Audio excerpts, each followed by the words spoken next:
नमस्कार सगळ्यांना. यश life coach या युट्यूब चॅनलवर सर्वांचे स्वागत आहे. आपल्या समोर दिसतो आहे तो विषय आहे दासबोध संबंधी. तर तो या चॅनलवर कसा? आपल्याला माहिती आहे की आपण जीवन विषयक मार्गदर्शन किंवा संबोधन सातत्याने या चॅनलमधून करतो. त्याचप्रमाणे दासबोधामध्ये आपल्याला बऱ्याच गोष्टी उपलब्ध आहेत. दासबोध म्हणजे एक शास्त्रोक्त जीवन पद्धती खूप सोपी करून सांगितलेला ग्रंथ. त्यामध्ये 20 समास आहेत. प्रत्येक समासात दशक आहे. दशक म्हणजे 10 विषय. आणि आपण प्रत्येक भागामध्ये 5 विषय घेणार आहोत आणि 40 भागामध्ये हा सुटसुटीतपणे पुरा करणार. इथे आपल्याला अखंड दासबोध हा खूप सोप्या शब्दामध्ये ऐकायला मिळणार आहे. सर्व भाग पुरे झाल्यानंतर सर्व 40च्या 40 भागाचं डिस्क्रिप्शन मध्ये लिंक असणार आहे. आणि आपल्याला मला सांगायला आवडेल की याचप्रमाणे आपण हिंदीतून पण दासबोध सादर करणार आहोत. चला तर आपण या कार्यक्रमात पुढे जाऊ. सादर करीत आहेत ज्ञानी आणि अनुभवी डॉक्टर शुभदाताई खटावकर. त्यांची थोडक्यात ओळख म्हणजे डॉक्टर शुभदा खटावकर, माजी मुख्याध्यापिका, MA BEd PhD. प्रबंधाचा विषय महादेवी वर्मा के काव्य में मानव मूल्य और दर्शन, मुंबई विद्यापीठ. समर्थ रामदास विद्यापीठाच्या 6 परीक्षा प्रथम आणि विशेष श्रेणीमध्ये उत्तीर्ण.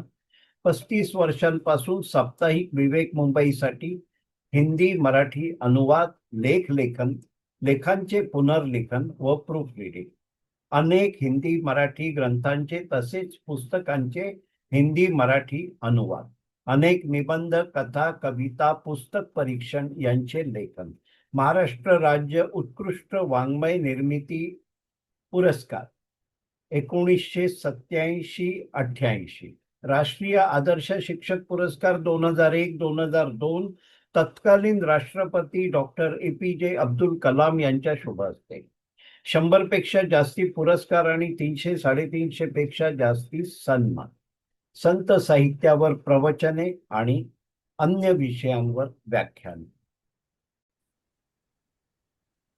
सन्माननीय डॉक्टर शुभदाताई खटावकर, लाईफ कोच RK या युट्यूब चॅनलवरील दासबोधाची शिकवण या शृंखलेमध्ये आज परत आपले एकदा स्वागत आहे. आपल्या श्रावकांसाठी विषय आपण जरा सांगूया. सर्वांना माहिती आहे की मराठीतून दासबोध सहज सरळ सोपी जीवन पद्धती श्री दासबोधाची शिकवण आपल्याला डॉक्टर शुभदाताई खटावकर यांच्या वाणीतून कथनातून ऐकायची आहे. आपण डॉक्टर शुभदाताई खटावकर यांना विनंती करूया की त्यांनी आजचं कथन प्रारंभ करा. डॉक्टर शुभदाता. जय जय रघुवीर समर्थ. श्रीराम श्रीराम श्रीराम. सर्व दर्शकांना, श्रोत्यांना, अभ्यासकांना, दासबोधावर भरभरून प्रेम करणाऱ्या रसिकांना माझा अत्यंत विनम्रतापूर्वक साष्टांग नमस्कार. आज आपण दशक 9वा समास 6वा अभ्यासणार आहोत. या समासाचं शीर्षक महाराजांनी दिलेलं आहे गुण रूप निरूपण. गुण आणि रूपाचं निरूपण केलेलं आहे. या समासात श्री समर्थांनी वेदांताच्या दृष्टीने आणि साधनांच्या दृष्टीने एक अत्यंत मौल्यवान गोष्ट आपल्याला सांगितलेली आहे. या सर्व चराचराला जाणीव व्यापून उरलेली आहे. आणि विशेष म्हणजे ती जशी सचेतन प्राण्यांमध्ये जाणवते तशीच अचेतन वस्तूंमध्ये सुद्धा जाणवते, असा वेदांताचा सिद्धांत आहे. संतही हेच स्वानुभव सांगतात. एवढेच नव्हे तर विश्वव्यापी संवेदनेची अनुभूती येण्यासाठी तसे सूक्ष्म मन तयार व्हावे लागते. म्हणजे आपल्याला ते मन तयार करावे लागते, हे सहजी होत नाही. ही क्रिया हा परमार्थ साधनेचा प्राण आहे. मागील समासात सुद्धा समर्थांनी हे वचन सांगितलेले आहे. त्याची इथे आपल्याला ते पुन्हा जाणीव करून देतात की सूक्ष्म मन तयार करणं ही परमार्थ साधनेमधली सर्वात महत्वाची क्रिया, म्हणजे परमार्थ साधनेचा तो प्राण आहे. ज्ञानी पुरुष सर्व विश्वाला हेच पुन्हा पुन्हा सांगत असतात की हे सर्व विश्व नामरूपाने भरलेलं आहे. म्हणजे जे जे दृश्य आहे, जे अदृश्य आहे, तिथे भगवंताचं नाम हे आहे आणि रूप हे आहे. ही गोष्ट आपण लक्षात घ्यावी. कारण प्रत्येक वस्तूला नाम आहे आणि तिला छोटं मोठं वेडं वाकडं कितीतरी कोणांमध्ये असलेलं असं रूप आहे. म्हणजे ही दोन अंगे ही आपण लक्षात घेतली तर ती भगवंताची रूपेच आहेत. त्या वस्तूचं दृश्य रूप हे बहिरंग आहे आणि नाम हे अंतरंग जाणीवमय आणि सूक्ष्म आहेत. शिवाय ते प्रबल शक्तिमान आहे. रूपात बदल होतो, नामात बदल होत नाही. सगळ्यात महत्वाची गोष्ट, कोणत्याही गोष्टीच्या बाह्य रूपामध्ये बदल होतो, मात्र नामात काहीही बदल होत नाही.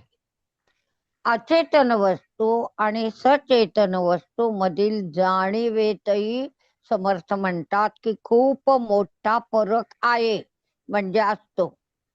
अचेतन वस्तूतील जाणीव सुप्तावस्थेत असते, तर सचेतन वस्तूमधील जाणीवेची अनुभूती घेता येते.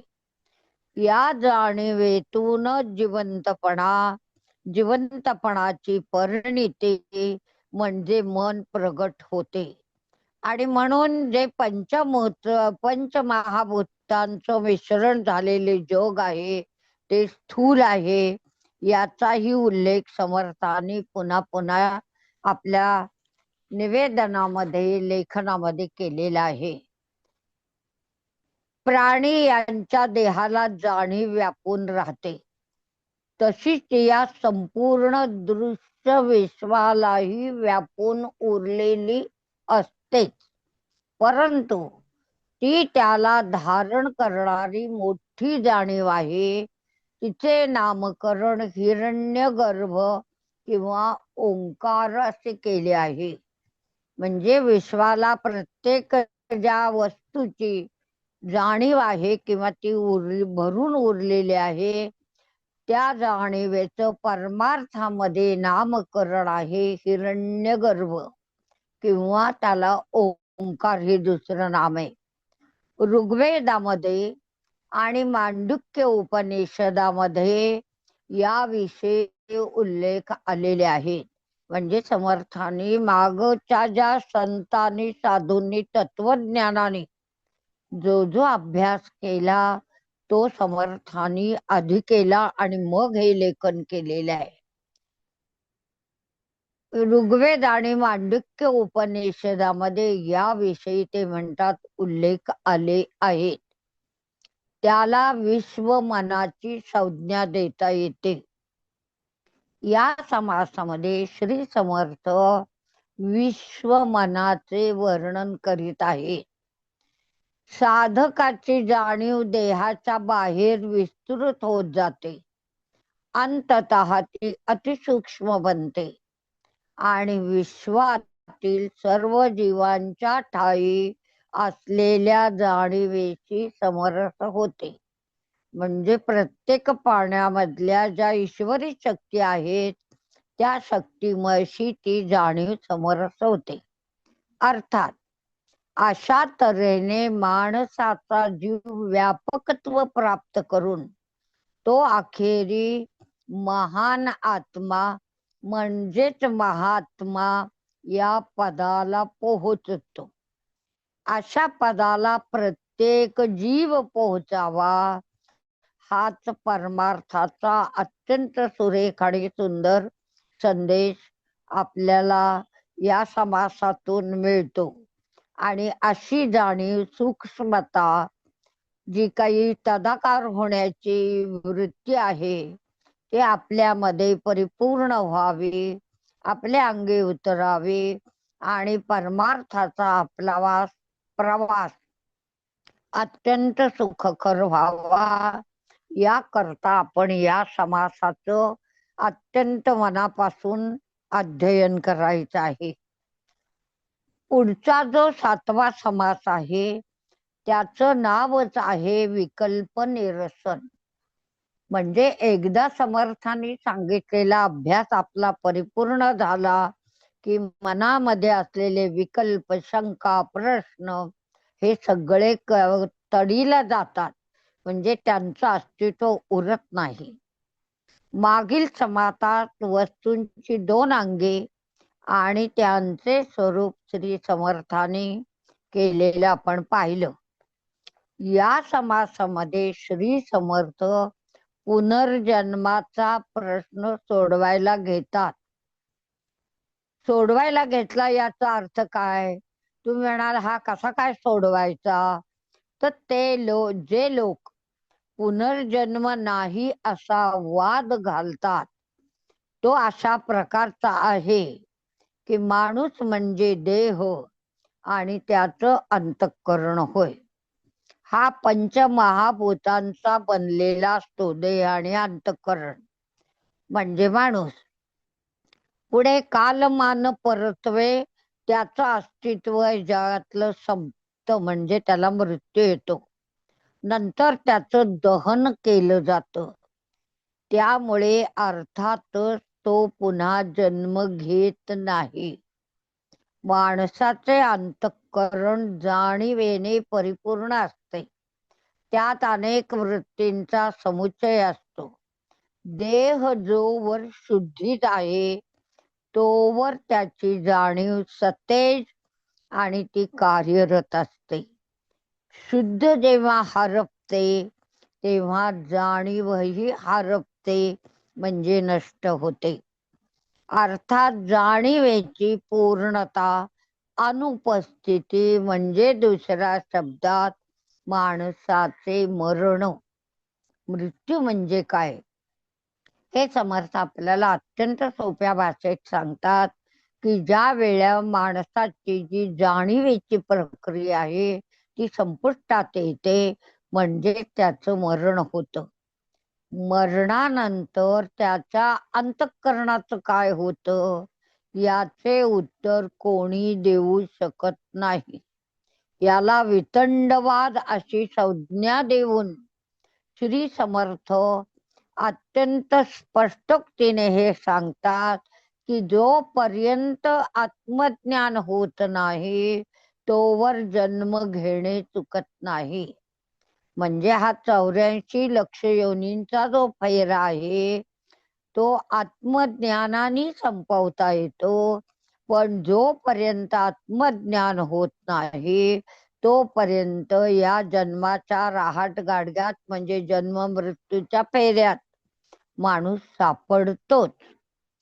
यास्तव श्री समर्थ म्हणतात आत्मज्ञान हेच मुक्तीचे खरे साधन आहे. म्हणून मृत्यूच्या पलीकडे जाण्यासाठी आत्मज्ञान हाच एकमात्र मार्ग उरतो. म्हणून आत्मज्ञान का प्राप्त करायचं तर पुनर्जन्मातून आपली सुटका करून घ्यावी. आणि हाच या समासाचा अत्यंत मोलाचा, जो सर्वांनी अभ्यासावा, अंतःकरणात धारण करावा आणि त्याप्रमाणे आपली परमार्थाची पावलं उचलून शेवटचा दिवस गोड करावा, ही या समासाची शिकवण इथे आपल्याला आहे. त्यानंतर पुढचा जो दशक 9व्या मधला समास आहे, तो 8वा समास आपल्याला बघायचा आहे. देहांत निरूपण म्हणजे आपल्या देहाची जी अंतिम अवस्था आहे, त्या अंतिम अवस्थेचं ज्ञान प्रत्येकानं करून घेणं नितांत गरजेचं आहे. या समासाचे शीर्षकच मुळी देहांत निरूपण असं आहे. परमार्थात माणसाच्या आयुष्याचा शेवटचा दिवस गोड होणं फार महत्वाचं आहे. सर्व संतांनी या दिवसाचं वर्णन अत्यंत मोलाच्या श्रेष्ठ शब्दामध्ये केलं, म्हणजे शेवटचा दिवस गोड व्हावा. आजवर समर्थांनी अनेक मुद्दे चर्चिले आहेत, हे आपण आतापर्यंतच्या अभ्यासात अनुभवलं. पण या ठिकाणी ते महत्वाच्या आणखी 2 मुद्द्यांचं विश्लेषण करतात, जे आपण ध्यानपूर्वक, लक्षपूर्वक ऐकलं पाहिजे आणि ते गृहीत धरून आचरण केलं पाहिजे. पहिला मुद्दा आहे की आपले मन दृश्यावर जास्त प्रेम करीत असते. हे आपण सगळेजण जाणवतो की दिवसभर आपण या दृश्यामध्येच अडकलेला असतो. भगवंताची कधीतरी सेकंद 2 सेकंद आठवण येते. आपण साधू संतांचे मननीय विचार श्रवण करतो. पुष्कळ श्रवण, पोथ्या पुराणे यांचं वाचन, जमेल तशी तेवढी साधनाही करतो. पण इथे महत्वाचं आहे की आपल्या मनावर असलेले दृश्याचे वर्चस्व तसूभरही कमी होत नाही. आणि दृश्य खरे नाही याविषयी अपरंपार श्रवण करूनही तशी प्रचिती म्हणजे प्रभाव आपल्या अंतर्यामी साध्य होत नाही. स्वस्वरूप दर्शन हे मानवी जीवनाचं एकमात्र श्रेष्ठ ध्येय आहे. स्वस्वरूप कसे आहे तर ते म्हणतात अत्यंत सूक्ष्म आहे.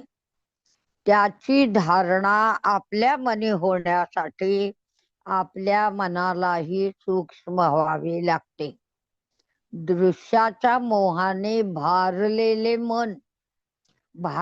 म्हणजे आकर्षित झालेले, मोहित झालेले आणि त्यातच गुंतलेले मन ही त्याच्याच सारखे आणि खूपच स्थूल झालेले असते.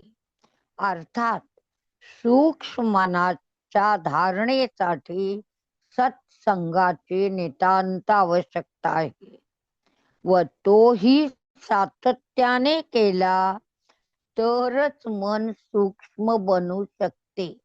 खूप सावधगिरीची सूचना इथे आपल्याला समर्थ करतात.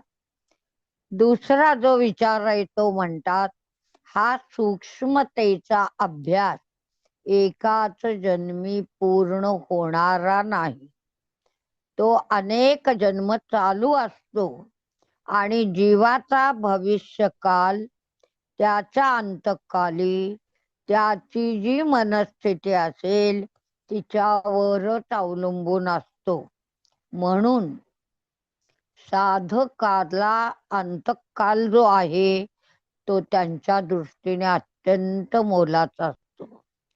सामान्य माणसाच्या बुद्धीची झेप एवढीच असते की देहाच्या अवस्थेवरून तो चांगल्या वाईटाचा अंदाज बांधत असतो. म्हणजे ते ज्ञान नाही, तो तर्क आहे, भ्रमही म्हणूया त्याला.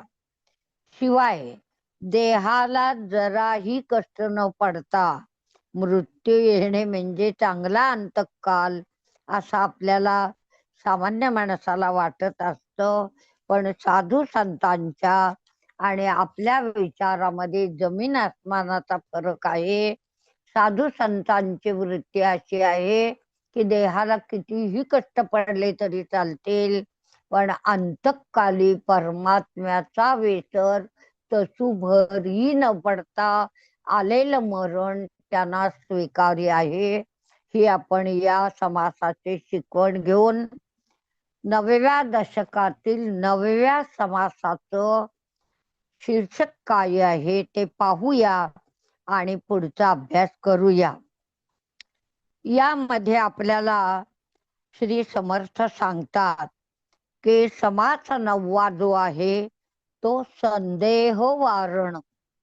आपल्या मनामध्ये प्रत्येक गोष्टीबद्दल, परमार्थाबद्दल, देवाबद्दल, धर्माबद्दल अनेक ज्या काही शंका कुशंका असतात त्यांना संदेह म्हटलेला आहे.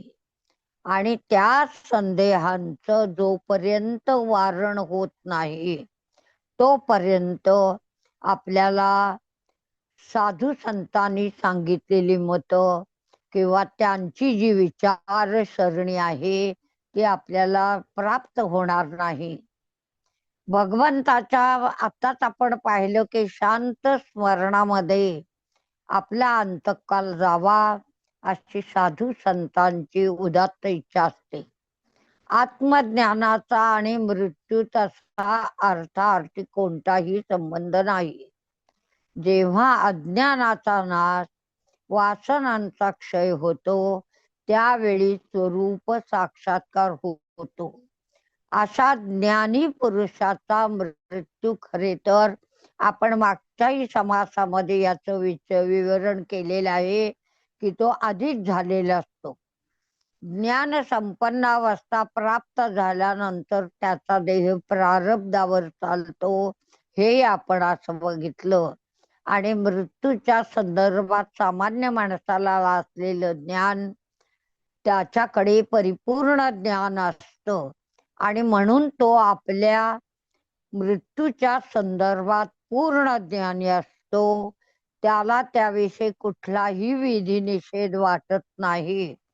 आणि म्हणून संत देही वास्तव्य करीत असल्याने देहाचे रोग भोग त्यांना काहीही त्रास देत नाहीत. ही गूढ अवस्था जाणण्यासाठी साधू संतांची संगत घडावी लागते आणि म्हणून साधू संतांचा संग धरावा. त्यांचे मुखीचे ईश्वरी भाव, वर्चस्व, क्रियाकलाप यांचं श्रवण करावं. त्याच वेळी आपल्याला आत्मसाक्षात्काराची प्रचिती येणार आहे आणि जीवन सुखमय करण्यासाठी, शेवटचा दिवस गोड करण्यासाठी खऱ्या अर्थानं आपल्याला खरं ज्ञान मिळणार आहे. मग संदेह वारणामध्ये जे काही समर्थ आपल्याला सांगतात त्याचा अभ्यास करताना आपल्या लक्षात पहिल्यांदा येतं की ब्रह्म आणि ब्रह्मांड यांचा परस्पर संबंध काय. खरे तर समर्थ म्हणतात हा कूट प्रश्न आहे, पण या समासात त्याचे ते समर्पक उत्तर देतात. प्रश्न निर्मितीचे कारण ते सांगतात काय आहे. तर ब्रह्मा आणि ब्रह्मांड यांचे स्वभाव मूलतः भिन्न आहेत. एक शाश्वत आहे तर दुसरा अशाश्वत आहे. एक निर्गुण आहे तर दुसरा सगुण आहे. एक निश्चल आहे तर दुसरा चंचल आहे. एक जिन्सी म्हणजे एक रूप आहे तर दुसरं सर्वच बाजूने अपूर्ण आहे. एक निर्विकारी तर दुसरा विकारी. असे अनेक भेद या दोन स्वरूपामध्ये आहेत. परंतु ही वस्तू तिथे असली तरी एक गोष्ट ते म्हणतात लक्षात ठेवायला हवी की ब्रह्मांड हे ब्रह्मातच असले पाहिजे. ईशावास्योपनिषदाप्रमाणे या विश्वात जे जे काही आहे ते परमेश्वराने नुसते निर्मिलेले नसून ते त्याने व्यापलेले म्हणजे वेढलेले पण आहे. आकाशापासून निर्माण झालेले हे विश्व आकाशातच जगते आणि आकाशातच शेवटी अंतर्धान पावते. हा महत्वाचा निष्कर्ष आपण लक्षात ठेवायला पाहिजे. म्हणजे ते आकाशात विलीन होते आणि ब्रह्मांड ब्रह्मांडात राहते. पण पुन्हा प्रश्न उपस्थित होतो की ब्रह्मांडात ब्रह्म आहे का? तैत्तरीय उपनिषदामध्ये असलेल्या श्लोकाचा अर्थ असा आहे की मी अनेक व्हावे असे ब्रह्मास वाटले, मग त्याने तप केले. तपर सामर्थ्याने हे सगळे विश्व निर्माण केले आणि स्वतः त्यात प्रवेश केला. याचा स्पष्ट अर्थ आहे की ब्रह्म व्यापक असून ब्रह्मांड व्याप्त आहे, म्हणजे ब्रह्मांडाला व्यापणार आहे. म्हणून विश्वात जे सर्व आहे ते ब्रह्मच आहे. ते ब्रह्माच्या प्रेरणेने तरते आणि त्याच्यातच अंततः विलीन होते, म्हणजे लोप होते. विश्व ज्या स्वरूपात आपण पाहतो त्या दृश्य स्वरूपात ते ब्रह्म नाही. त्यामुळे या मूळ प्रश्नाकडे दोन दृष्टीने पाहिले जाते. ब्रह्म स्वरूपाच्या अनुषंगाने पाहिले तर अखिल विश्व ब्रह्ममय आहे याची प्रतीती येते. पण विश्वाच्या कडून आपण जर पाहिलं तर नामरूपात्मक दृश्याच्या अंतर्यामी ब्रह्मवास करते अशी आपली धारणा होते. आपण ज्या डोळ्याने विश्वाचे एवढे प्रचंड व्यापक रूप पाहतो तो ब्रह्माचा चिदविलास आहे. चिद म्हणजे त्याच्या चित्ताचा, मनाचा, अंतःकरणाचा विलास, म्हणजे त्यानं विकास केलेला आहे. आपण द्वैत सहजी मानणारी, मान्य करणारी माणसे आपली अवस्था एखाद्या बालकासारखी आहे. समर्थ म्हणतात आपलं वय वाढतं पण वृत्ती मात्र आपली बालकासारखी आहे. स्वस्वरूपाच्या अज्ञानामुळे आपल्याला भ्रम होतो. विश्वात भरून उरणारे आपण ब्रह्म आहे याची आपल्याला आठवण होत नाही. विश्वातला अनेकपणा आपल्याला खरा वाटतो, पण या विश्वाचे मूळ अधिष्ठान असणाऱ्या ब्रह्माचे जेव्हा आपल्याला साक्षात म्हणजे खरे ज्ञान होते तेव्हा आपले अज्ञान नाहीच होतं. अज्ञान लोप पावतात त्याच्या साथीला असलेले भ्रमही नष्ट होतात व विश्वरूपाने क्रीडामय असलेल्या ब्रह्माचे भान कशा स्वरूपात राहते तर अक्षय स्वरूपात, म्हणजे कधीही नष्ट होणाऱ्या स्वरूपात. त्यामुळे प्रश्नही संपुष्टात येतात आणि आपलं मन निर्मळ गंगेसारखं केवळ त्या ब्रह्माला धारण करणारं राहतं आणि आपला परमार्थाचा जो प्रवास आहे तो सद्गतीने पुढे पुढे चांगल्या स्थितीत जात राहतो.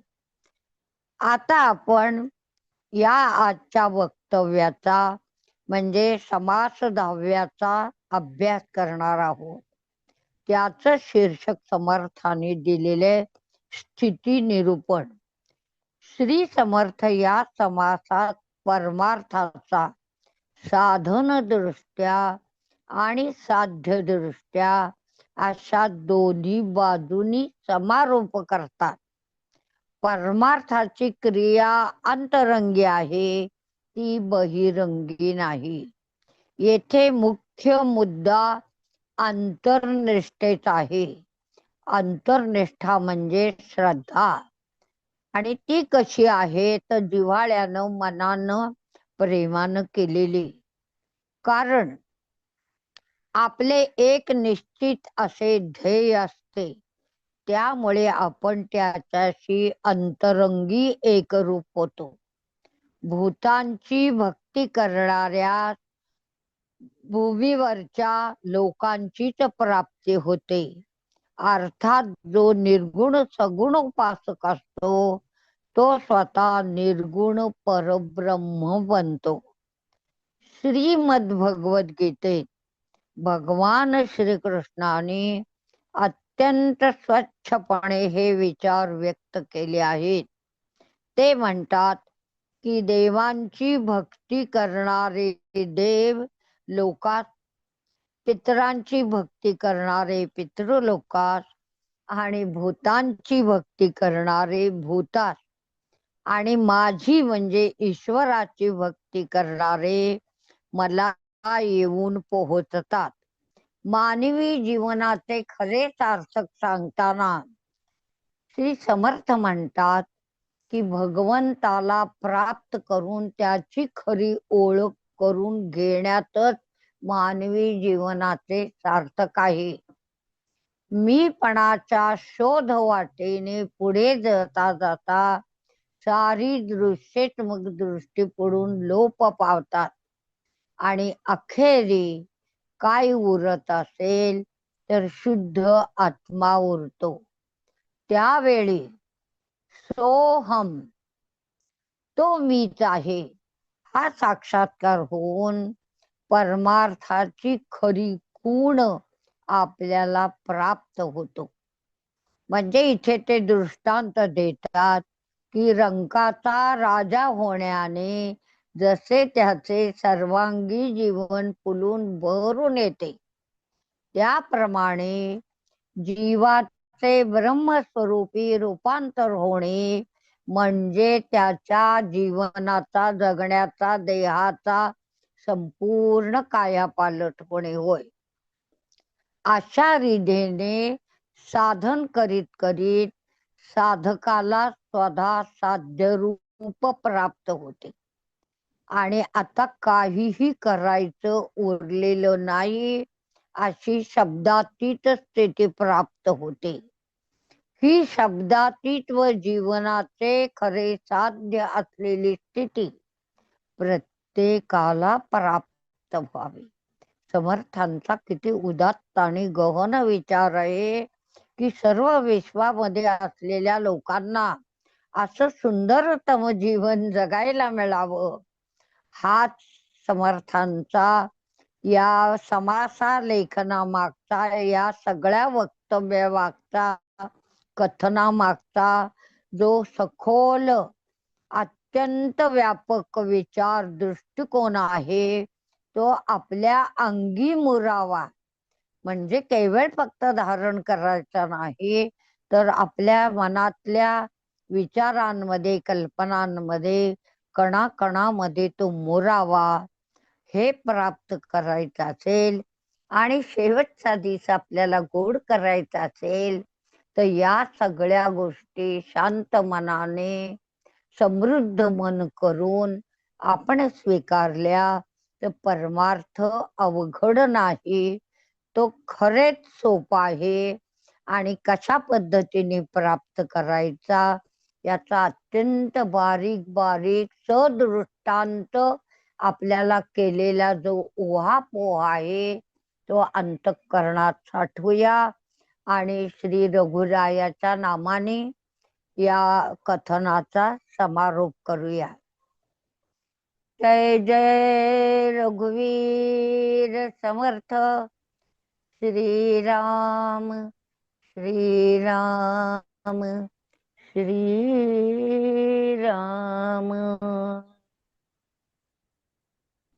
डॉक्टर शुभदाताई, आपल्या समोर मी नतमस्तक आहे. आपल्याला माझे नमन आहे. दासबोध या ग्रंथाचा अखंड अभ्यास एवढा संक्षिप्त करून सोप्या भाषेमध्ये आमच्यापर्यंत पोहोचवण्याची जी तुमची क्षमता आहे, त्यासाठी आम्ही सर्व आपले आभारी आहोत. सर्व श्रावक याचा लाभ घेतील याची मला खात्री आहे.